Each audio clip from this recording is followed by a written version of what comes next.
नमस्कार दोस्तों, आज के वीडियो में हम आपको माघ महीने के चौथ की व्रत कथा सुनाने जा रहे हैं। माता पार्वती ने पूछा, हे पुत्र, माघ के चौथ के देवता का क्या नाम है? इसमें किस प्रकार का नैवेद्य अर्पित करना चाहिए?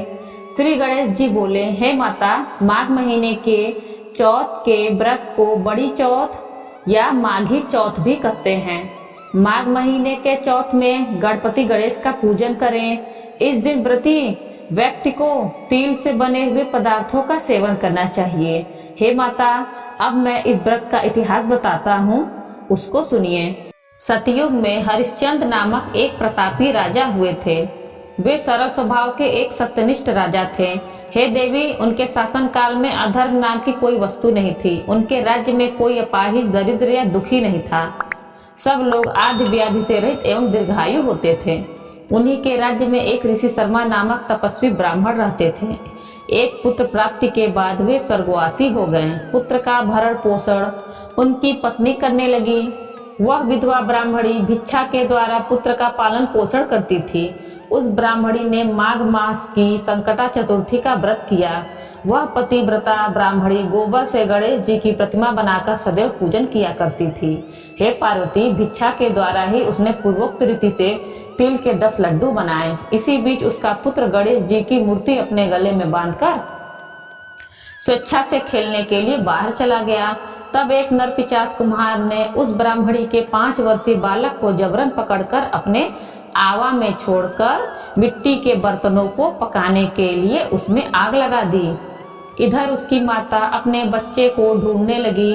उसे न पाकर वह बड़ी व्याकुल हुई। वह ब्राह्मणी विलाप करती हुई गणेश जी से प्रार्थना करने लगी, हे गणेश जी, आप इस दुखिनी की रक्षा कीजिए। मैं पुत्र के वियोग में व्यथित हूँ, आप मेरी रक्षा कीजिए। वह ब्राह्मणी इसी प्रकार आधी रात तक विलाप करती रही।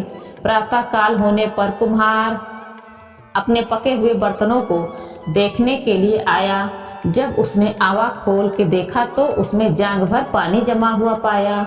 और इससे भी अधिक आश्चर्य उसे जब हुआ कि उसमें बैठे एक खेलते हुए बालक को देखा। ऐसी अद्भुत घटना देखकर वह भयवश कांपने लगा और इसी बात की सूचना उसने राज दरबार में दी। उसने राज्यसभा में अपने कुकृत्य का वर्णन किया। कुम्हार ने कहा, हे महाराज हरिश्चंद्र, मैं अपने दुष्कर्म के लिए वध योग्य हूँ। उसने आगे कहा, हे महाराज, कन्या के विवाह के लिए मैंने कई बार मिट्टी के बर्तन पकाने के लिए आवा लगाया, परंतु मेरे बर्तन कभी नहीं पके और सदैव कच्चे रह गए।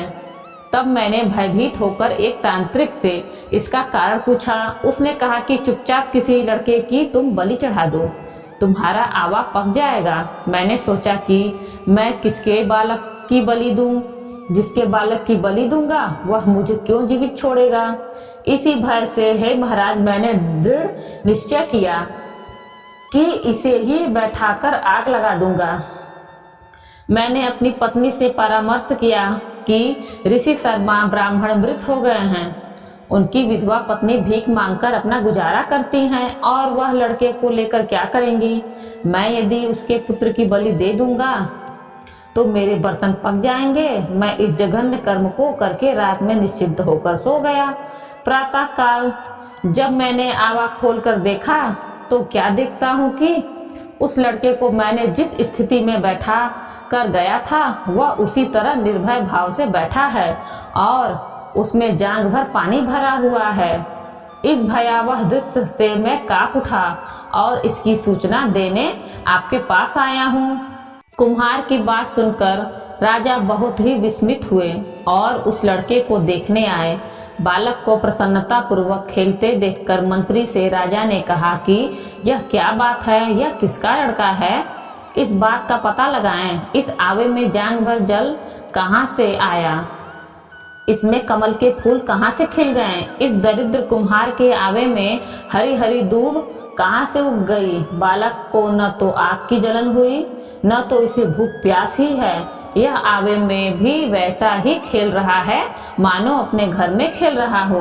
राजा इस तरह की बात कर ही रहे थे कि वह ब्राह्मणी वहां बिलखती हुई आ पहुंची। वह कुम्हार को कोसने लगी। जिस प्रकार गाय अपने बछड़े रंभाती है, ठीक वही अवस्था उस बुढ़िया की थी। वह बुढ़िया बालक को गोद में लेकर प्यार करने लगी और कांपती हुई राजा के सामने बैठ गई। राजा हरिश्चंद्र ने पूछा कि हे ब्राह्मणी, इस बालक के न जलने का क्या कारण है? क्या तू कोई जादू जानती है अथवा तूने कोई धर्माचरण किया है जिसके कारण बच्चे को आज तक नहीं आई? राजा की बात सुनकर ब्राह्मणी ने कहा कि हे महाराज, मैं कोई जादू नहीं जानती और न तो कोई धर्माचरण, तपस्या, योगदान आदि की प्रक्रिया ही जानती हूँ। हे राजन, मैं तो संकट नाशक गणेश चतुर्थी का व्रत करती हूँ। उसी व्रत से मेरा पुत्र जीता जागता बचा है। राजा ने संपूर्ण नगरवासियों को गणेश जी का व्रत करने का आदेश दिया। इस आश्चर्यजनक घटना के कारण सभी लोग उस दिन से प्रत्येक मास की गणेश चतुर्थी का व्रत करने लगे। इस व्रत के प्रभाव से ब्राह्मणी ने अपने पुत्र के जीवन को पुनः पाया था। हे गणेश जी महाराज, कहानी कहने वाले, सुनने वाले, हुंकारा भरने वाले सब पर कृपा करना। बोलो गणेश जी महाराज की जय।